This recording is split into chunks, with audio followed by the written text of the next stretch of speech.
everyone and welcome to the Chrissy B Show. Now before I tell you what we're going to be speaking about on today's programme, let's introduce our newsreaders for today, Ian and Helena. Hello. Hello, hello, hello, hello. How are you both? We're Very both well, well. very We've well. had our chocolate boost, so we are now bouncing Good, along. this we need to, okay, I'm not sure what that means, but okay, what that's going to mean for the show. So we're going to be speaking about a very serious subject today because I want to really raise awareness about it, and that's domestic abuse against men. Okay. Because it's not often talked about, and we do need to cover things like this on the show to raise awareness about it. So we're going to hear a first-hand story of domestic abuse victim Ian McNicholl, who is raising awareness on the show today, and we'll also have expert views and touch on the wider issues from forensic psychologist Dr Nicola Graham-Kevan, and we'll also be speaking with Martin Brooks from the charity Mankind Initiative to discuss the support that's out there for men who find themselves in these kinds of situations and why men often don't come forward, which is, you know, it is a bit of a controversial subject, isn't it, for men to come forward because they feel like they're maybe not macho enough or whatever, for whatever reason, which we'll be finding out today from both our guests. So I'm really looking forward to that. And we're also lucky enough to have soulful singer-songwriter Nina Provencal with us today, and she's going to be telling us all about her career and to perform Soul Saver at the end of the show. And I will, of course, be answering a question from a viewer. But first, let's get to the news with these lovely two. So, what do you have for us today, guys? What don't we have? Oh, really? Some very light-hearted things. Okay. So we've got the designer Alexander Wang, who's 30, who's joined force with Henny's and is bringing out his new line, I think actually tomorrow morning. So there's going to be thousands of people surging to Tottenham Court Road, buying all the stuff up and probably selling it on eBay. Yeah, probably. Because I think that's what normally happens, isn't it? But yeah, it's quite a sporty range, so it's quite a good one to look out for. Will you be going there? No. No. I won't be. I'm interested in seeing the line because it's quite a reasonable price and everything, but no, I think I'll save it. Just not interested, really.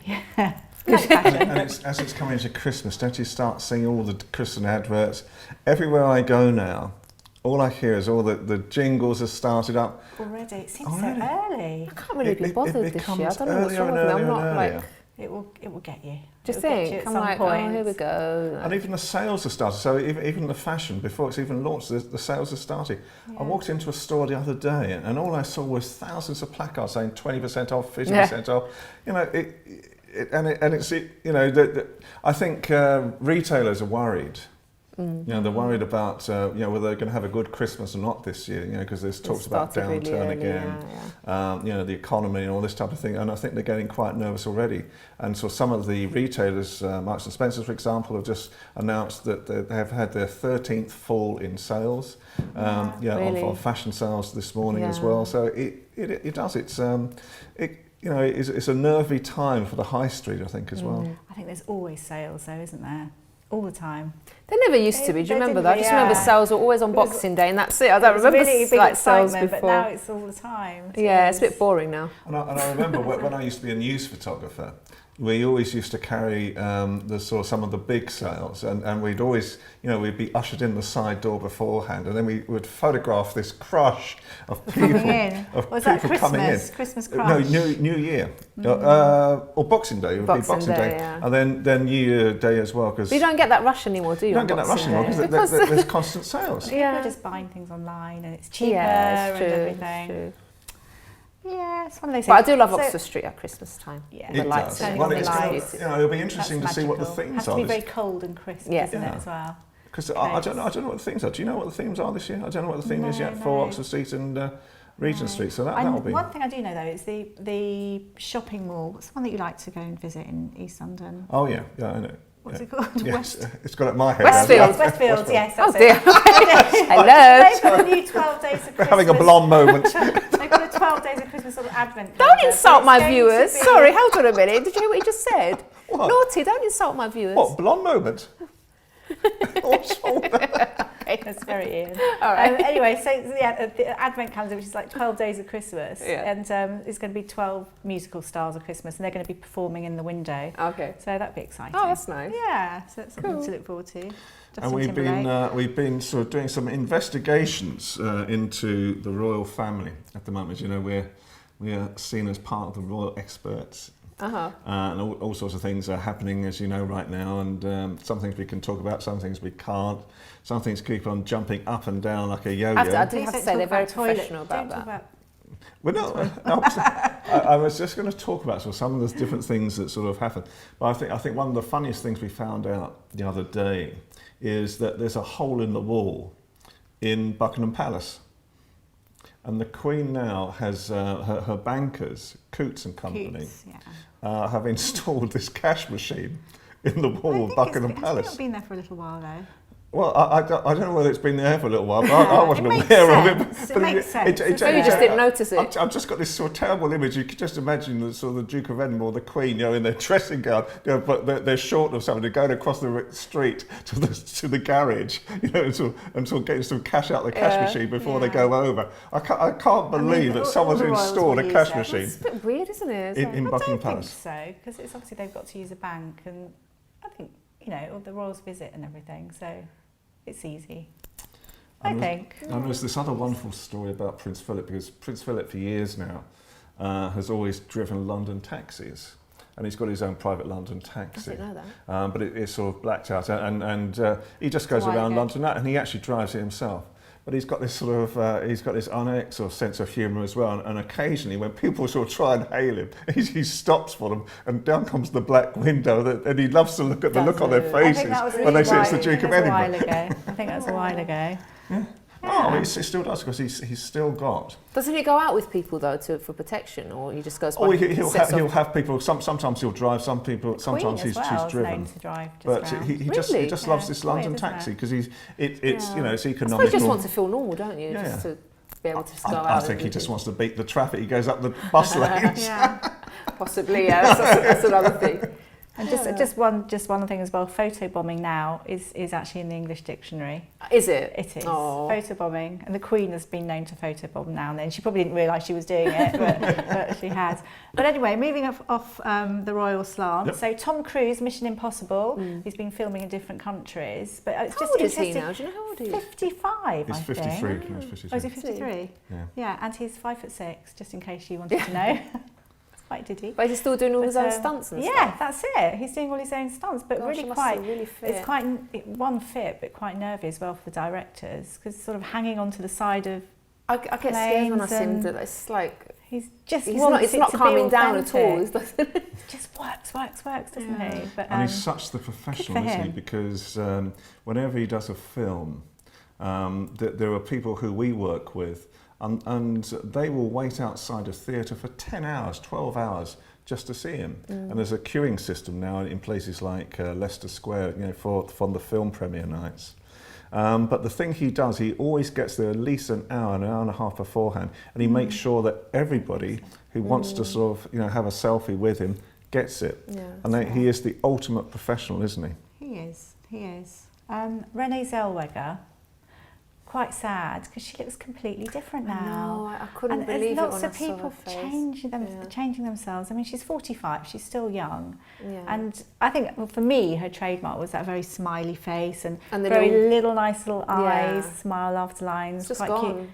Cute. It looks like a completely different person. I mean, she looks very thin, and she said she's at her happiest at the moment. But I think it's sad. I think when a person goes to that extreme and just looks like someone else, because I would never recognise her. No. Like completely. if I'd seen her, I would never have recognised her. It's a shame. Unless I had the photo side by side. But I don't think a person can be.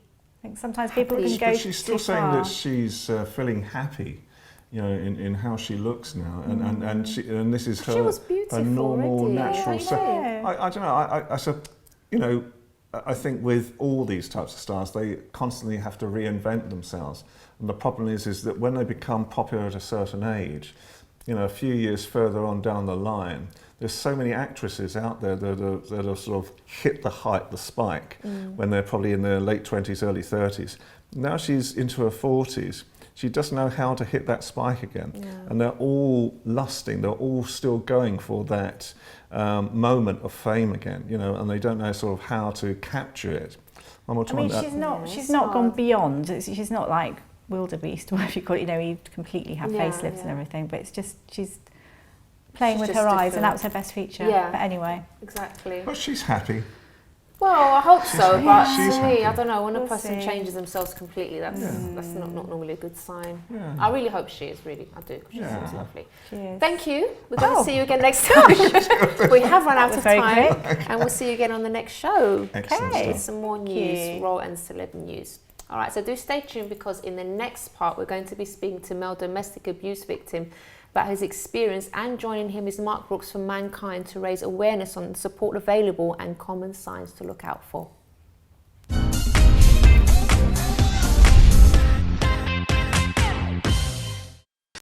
Don't forget to subscribe to the Chrissy B Show, always aiming to show you the happier side of life. You can find us on YouTube, Facebook and Twitter.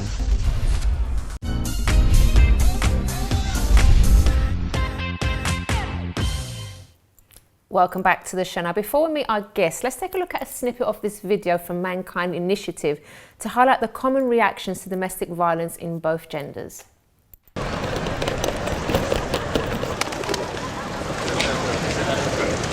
People are looking at us. Will you get your hand off me? Stop. People are being scared. What's wrong with you? Honestly, we're fine. I'm grand, thanks. Okay, because someone will call the police if you carry on doing that to someone. Okay. 'Cause if I don't, someone else will. Listen to me when I'm talking. Don't try to walk away from me. Stop it.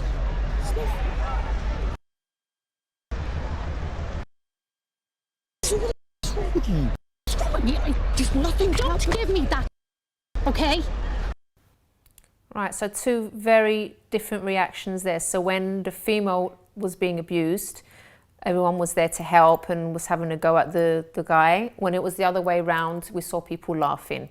So we're going to be speaking about this today with my guests Ian McNicholl and Mark Brooks. Hello. Hello. Oh, thanks so much for coming on the show to talk about this. This was a subject that I was really keen to cover, because I know, from our last show where we covered it, Sure. a lot of people were interested in it. So you're both here to talk about something very serious. And first of all, Ian, I'd like to thank you for coming on to share your story, because it must be difficult at times to speak about your experience. But you are going to tell us your experience as a victim. Absolutely. Can you tell us where it all started? It started as a result of a chance meeting. Wasn't looking for a relationship. And then within a period of 18 months, there was 14 months of what I would describe as a living hell, a torture that cost me my life almost, but certainly changed my life beyond recognition. So when you first met this person, was she friendly? Was she... Yeah, we struck up a Okay. conversation, a relationship formed quite quickly, and for the first 3 or 4 months things were normal. No signs that there was anything no wrong? signs of any description. And then I generally think at the point when relationships with friends and families had been fractured, which I didn't recognise the manipulation, that's when the violence started. Okay. So did it start off, obviously before she started to get violent, was she verbally abusive towards you? No, everything came after the first physical assault. Really? The phrase I would use is that the first 4 months was a grooming process. So behind my back conversations were taking place with friends that would result in calls to me becoming less frequent, and then they eventually stopped. Once I was isolated, the control was there. So can you talk us through what happened Of first course, time? the first assault, I was asked a question about a previous relationship. And the question was, I thought, asked in humour, and I laughed. And my ex-partner, who was hoovering, literally whacked me across the head. Oh my God. And I felt this eye split. I've still got the scar. And then she just started to rant and rave and demanded to know what my last partner was like. And I just waffled, hoping that the violence would stop. I was in absolute shock. Gosh. Now, do you think at that first time, do you think it was premeditated, that she was just looking for any excuse just to start on you, or do you think she just kind of exploded out of I think when I look back and reflect, there was this grooming process. I travelled around with work. I had a very small family. Therefore, I was quite easy to isolate. And I genuinely believe at the point of the first assault, my ex-partner knew that she had that control and was just looking for a reason to put that control into practice. Now, Mark, you're nodding here, so obviously you've helped a lot of victims. Is this quite common that this grooming process will take place beforehand? Yes, absolutely. In some cases, it can take many years till that man is actually isolated cut off from friends, family, and has no means of escape. And that's when the physical violence will tend to start to take place, and also the psychological control, where that man actually loses his identity and any control over his life. In many respects, he becomes completely controlled. Gosh, okay. So when that first incident happened, Ian, what did you do? What was your reaction? My reaction was to simply say and do nothing. Having been struck with real force, the immediate thought is, when's this going to stop? And Were you living together at that point? We were, yeah. My ex-partner had moved into property that I owned. So you're conscious of something's happened that you wasn't expected, something that you could never do yourself. But for goodness sake, don't say or do anything, because my partner's crossed that white line. Where is this going to end? It could kill me. And it was absolute fear. It was like being in a vice-like grip. I didn't move. I didn't say anything at all. And then what happened after that? Afterwards, she apologised? My ex-partner, absolutely no apology. There would never be one single apology in 14 months of horrendous violence, and just carried on as if it had not happened, as if it just never ever happened at all. Now I'm going to ask this question, and I know, I'm sorry if it sounds really, because I'm sure that it's on the viewer's mind. Why at that stage did you not do anything about it, or leave? And I absolutely understand it's an important question that you raise. This grooming process, which had isolated me from friends and family, my finances had also begun to be taken over without my knowing. Gosh. There was a suggestion from my ex-partner that she had brothers in organised crime. And so the choice I faced after that assault was, I genuinely believed that if I left, I would be killed. Okay. And that was an enormous part of the control. If I left, then I would be killed. If I stayed, I would be assaulted. Whilst it might seem strange to say you would sooner stay and accept the assault, that was certainly far better than... that you of course, was of course, absolutely. Gosh. So what kind of things would happen after that? How did things escalate, get worse? Yes, certainly. I mean, there was verbal abuse, there was psychological abuse. You begin to get to the point where you don't look in the mirror because you're told you're ugly, you're stupid, so you stop looking in the mirror. I also stopped looking in the mirror because of my injuries. I was assaulted with a kettle. It was boiled and poured on me. God. I was assaulted with a steam iron. I had bleach sprayed in my eyes. I was assaulted with a magnum of champagne to such an extent I couldn't walk for 3 days. I was bound on the sofa. I couldn't move. Gosh. And then in the final assault, which lasted almost over 6 hours, my partner was so fatigued through the level of the assault, she fell asleep, and I was assaulted with a metal bar and a hammer.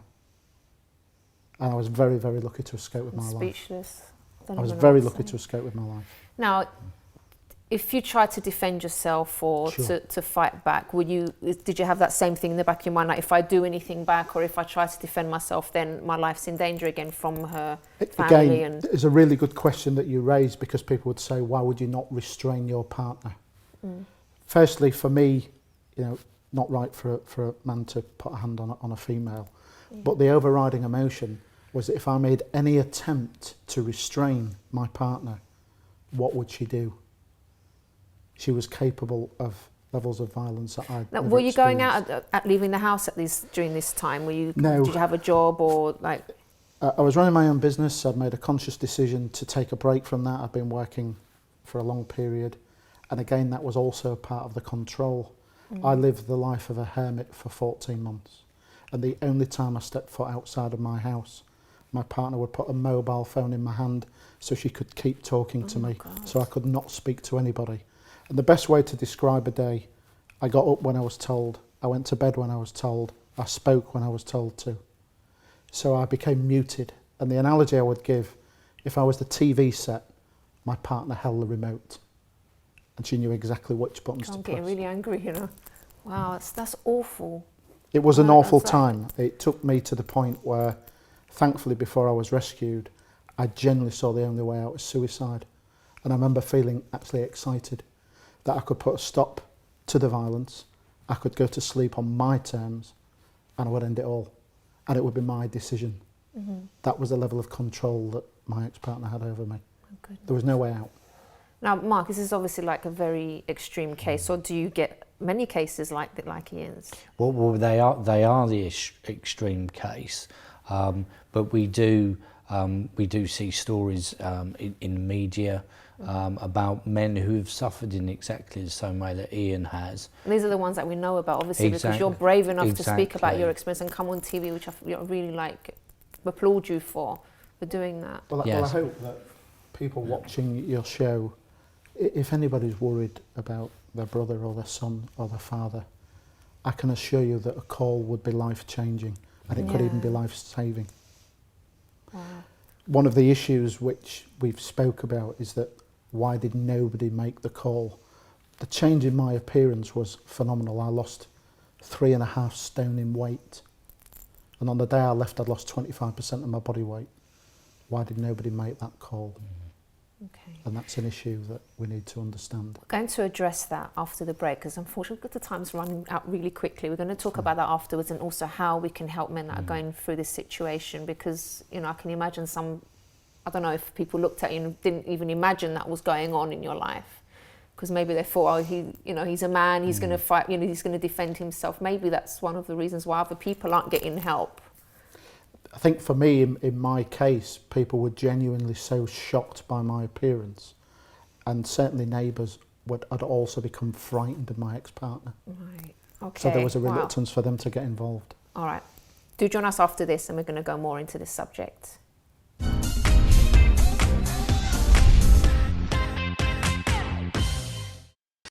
Don't forget to subscribe to the Chrissy B Show, always aiming to show you the happier side of life. You can find us on YouTube, Facebook and Twitter.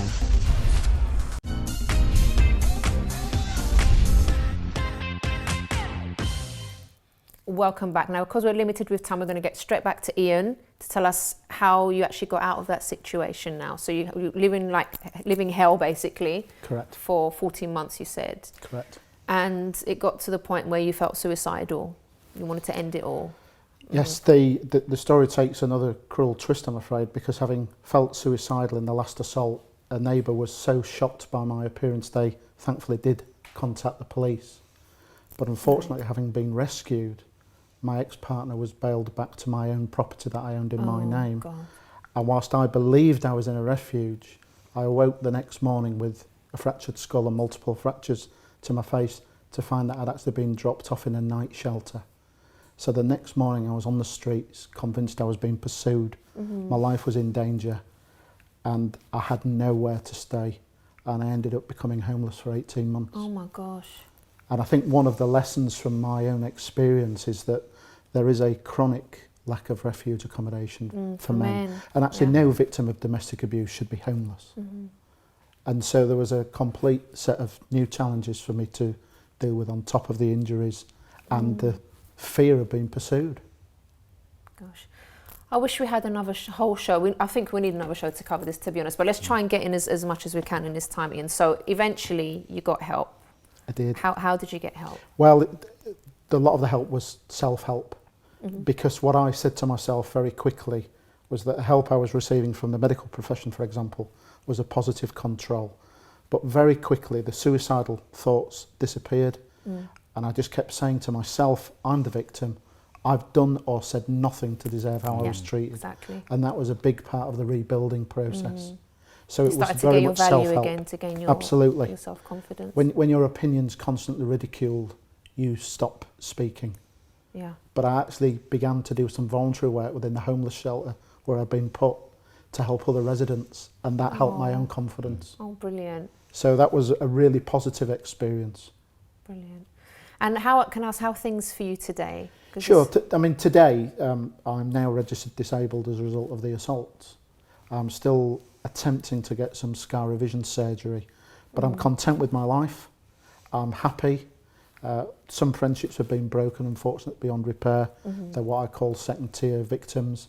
But I don't live in fear anymore. I have no fear of my ex-partner at all. And she hasn't tried to no attempt at all. And if she did that, it would be classed as a breach of her licence conditions, and she would be immediately sent back in custody. Thank goodness for that. All right. Ian, so we're going to get some professional advice here from Dr Nicola Graham-Kevan, who we've got on Skype with us. Hello. Hi. Hi. So, hi Nick, how are you? I'm good. So you've heard Ian's story, very shocking. Yes. Now, why, in your opinion, do men sort of find it difficult to come forward when they are in this situation? Well, there's quite a lot of reasons. Most victims do find it hard to come forward because you have a loving relationship with somebody and you want to maintain that relationship, or there's loyalty and so forth. But men particularly find it difficult because many men don't even identify what they're experiencing as domestic violence. So about 10% of men would say they would go to the police versus about 30% of women. So men don't see it as a crime. They're not encouraged to see it as a crime. The media campaigns that are all used, from adolescent aggression to adult domestic violence, it's always a female victim. All the media campaigns, and even though a lot of our governmental research will say men and women can be victims, they will often then underneath say, however, almost all victims are women, or the vast majority. So there's this sort of continual eroding of the position of men as victims, and almost like a deliberate means of trying to keep them obscure, because I think it concerns female victim workers, but it will muddy the waters. It will make people say, well, we don't know who's at fault now. It's so much easier to have male perpetrator, female victim. And all these things are massive barriers to a man then coming forward and saying, you know, I am a victim. Yes. Now, Ian was talking about the grooming process at the beginning of the relationship. What is it that women, that these kind of perpetrators, what is it that you think they look out for, that maybe they would be attracted to a certain person to start this abuse, would you say? Yeah, it's difficult because there's a real range of perpetrators and relationships where there's violence by women to men, as there is men to women. And some women, undoubtedly, like Ian's partner, are very manipulative and aggressive and abusive, and probably have some insight into the fact that if this is used too early in a relationship, the person will leave. You know, they won't be sufficiently bonded and isolated. And for them, it will be a matter of isolating the person. But that may be purely to manipulate and to dominate. It may also be because that person is very insecure about losing their partner, very jealous. So they isolate them and dominate them in a way to prevent them from leaving, meeting somebody else and having outside interest, which would threaten the relationship to that woman. So. Right. Okay, thank you so much for your input. Thank you very much. Thank you. Thank you. Bye. Wow. Okay, so we understand the sort of more the psychological aspects of things, but now how can men get help? Because you run your charity. Can you tell us about the charity that you run? Well, the charity's been running for around 15 years, and we we run a helpline for male victims, and there's a number of other helplines out there for men nowadays. 5-10 years ago, they weren't there, but they are now. If a man is in immediate danger, especially and including if he's got children, he must go to the police. We didn't even talk about the children, did we? 5 years ago, I would be concerned about some of the reaction from police forces, but not nowadays. If a man goes to the police, he has some evidence, he needs help, the police will believe him, and it's really important. The other issue is around that with those helplines, we also are seeing an increasing number of mothers and sisters and other female friends of men calling because they believe that their brother or son or a male friend is a victim and they want to help him. So there is help out there for men. Society is gradually changing in terms of viewing men as victims as well as female victims. And if you are a man, you are not to blame, you are not weak, you are not alone, and there is help out there for you. Brilliant. Now, what can we do as the public to help in this kind of situation? What do you think we could do? Well, I think the important thing is to look out for a man in the same way that you would look out for a female who is not a laugh victim. like those people did. Well, exactly. And you know what was shocking was that was only filmed a few months ago as well. So if you see a man whose behaviour is changing, So for example, if it looks as though he's covering up some injuries, when if he used to wear short sleeve t-shirts and shirts and now he's got longer shirts, there's a change in his behaviour, so he becomes afraid to go home. He's always checking his mobile or his phone, or the email, for example, because he feels he's being controlled, and he just becomes less of a person, less of a human being than he perhaps was once 6 months or a year before. Any signs like that, it could be that he's actually a victim of domestic abuse. Okay. And as I said, you need to encourage him to come forward and confide in you, or at least get help where there is help available. And would you say that there is anything that we can watch out for in the possible perpetrators as well? Like if, you know, maybe when the couple are together, things to look out for? Well, I think there's certainly, if there's a pattern of control, and not kind of normal control, you would get in a relationship, a big bit of give and take. Yeah. But if you find that male is being overly dominated by his female partner, and it's constant whenever they're together, and he never used to be like that in any previous relationships, that's when there's signs that there's some over control and over dominance that's actually happening. And then it escalates. That's the issue, and we saw that in Ian's description. It just continues to escalate, and that's when friends have really a duty to step in and help. We have to look out for each other, don't we? Now, Ian, what would you say to someone, because we've got about a minute left, what would you say to a gentleman now watching the show that is in this situation? What encouragement would you certainly give? I think you do try and need to confide in somebody, whether it's a work colleague, friend, family member. Call the police. I absolutely understand that trust will be in short supply, but help is out there. There's a lot of highly skilled professionals. You have done nothing wrong. The abuse will only get worse, so you can stop that today. Brilliant. Thank you so much, Ian, for You're being very brave welcome. and sharing your You're very story, and I welcome. wish you all the best for the future. Thank you. Mark, thank you so much, and all the pleasure. best with your charity, and I'm Thank sure we'll you. be hearing again from you very soon. Thank you so much. All right, so do stay tuned, because after the break we'll be speaking with the talented soulful singer-songwriter Nina Provencal, who'll be performing her track Soul Saver at the end of the show, and I'll also be answering a question from a viewer.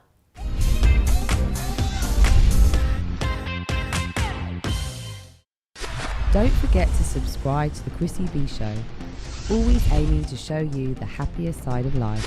You can find us on YouTube, Facebook and Twitter.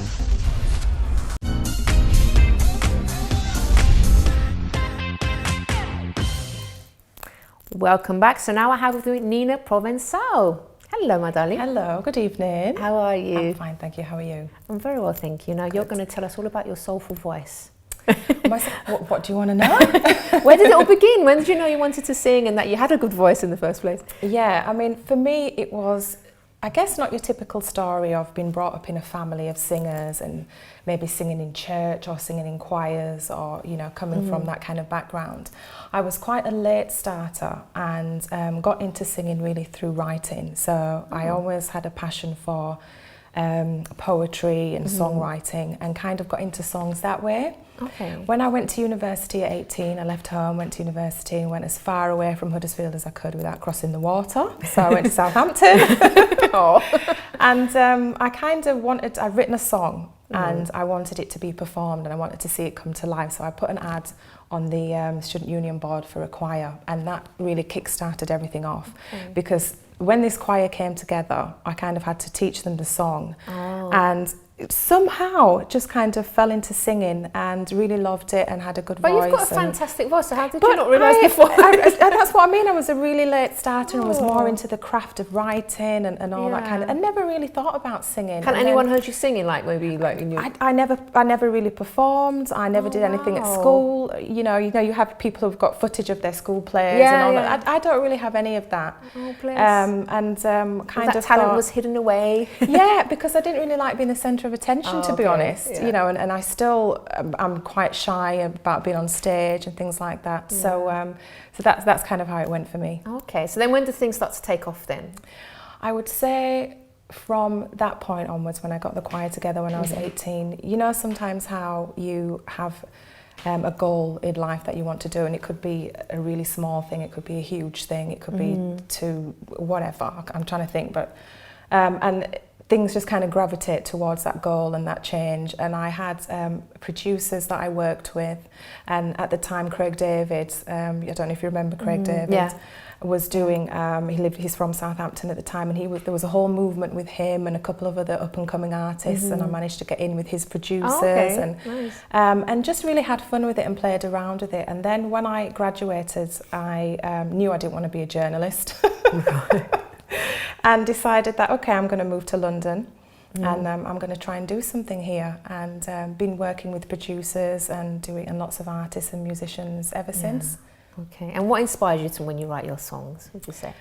Life. I mean, I know that may sound a bit cliche, but I always try and write my songs with meaning and something that's either happened to me personally or close friends and family. And I try and write about subjects that everybody can relate to, whether it's good or bad or difficult, or I think, you know, I'm really trying to talk about subjects that are interesting and that provoke emotion.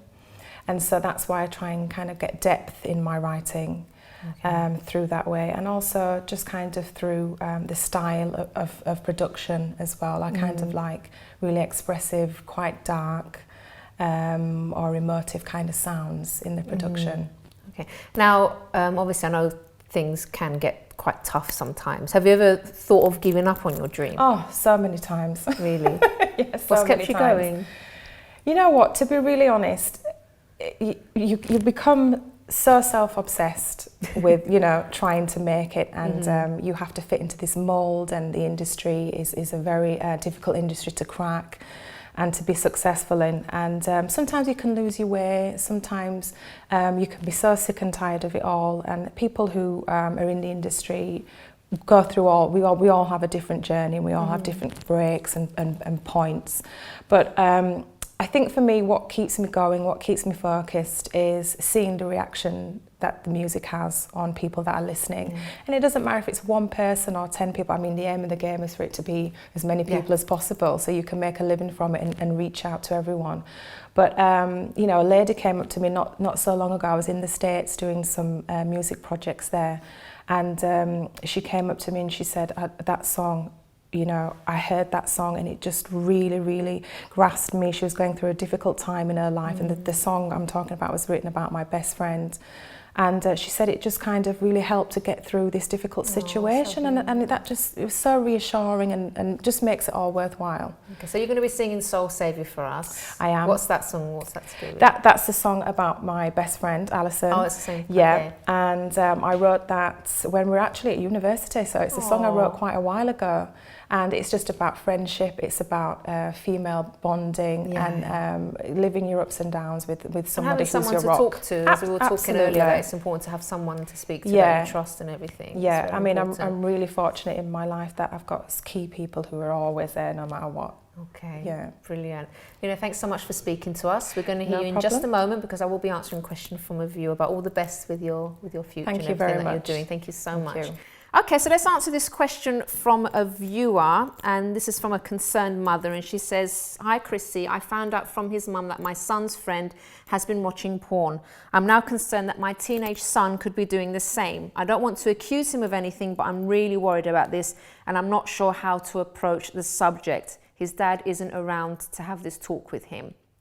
Okay, so since his dad isn't around, then you are going to have to, unfortunately, be the father figure and have to deal with this if you are concerned about it. So I would say, you say you don't want to accuse him. So rather than actually accuse him, you could talk around the subject and say something like, "I don't know if you've watched any porn before, but I just want to let you know that porn doesn't represent real life sex, and it's nothing like what couples who are in love do.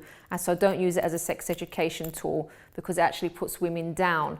So you might not actually be able to physically stop him from watching it, if he is, that is, but you can educate him and tell him the truth. And you can even look up some facts and figures about how he actually ruins relationships as well.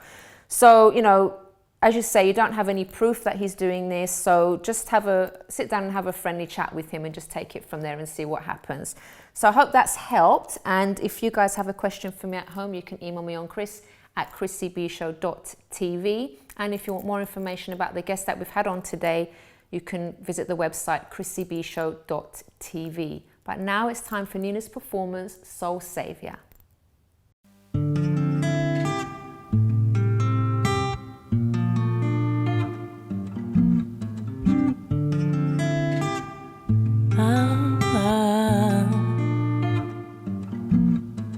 For every single day I've known you, I am thankful to the one above for bringing you into my life. It was no coincidence that we would meet. It all makes sense now that we see. No other way it could be. You keep me laughing, you keep me hopeful, you keep me in a state of mind that I need to succeed. You got me thinking, but still in focus. And when I'm down, you let me know that you believe in me. You save my soul. You are my soul. Savior, Savior, soul. You are my soul. Savior, Savior. And when I feel like I am lost, you're always there to help me cross the way is sometimes dark. You are my light. Can't imagine you're not by my side. And in my heart you do reside. I won't let you down. I won't let you down. You keep me laughing. You keep me hopeful. You keep me in a state of mind that I need to succeed. You got me thinking, but still in focus. And when I'm down, you let me know that you believe in me. You save my soul. You are my soul. Savior, Savior, soul. You are my soul. Savior, Savior. I want you here with me. I want you next to me. I hope that you will always see I love you endlessly. I pray it keeps you safe, makes all your dreams come true. Don't ever go away, just let me know what I can do.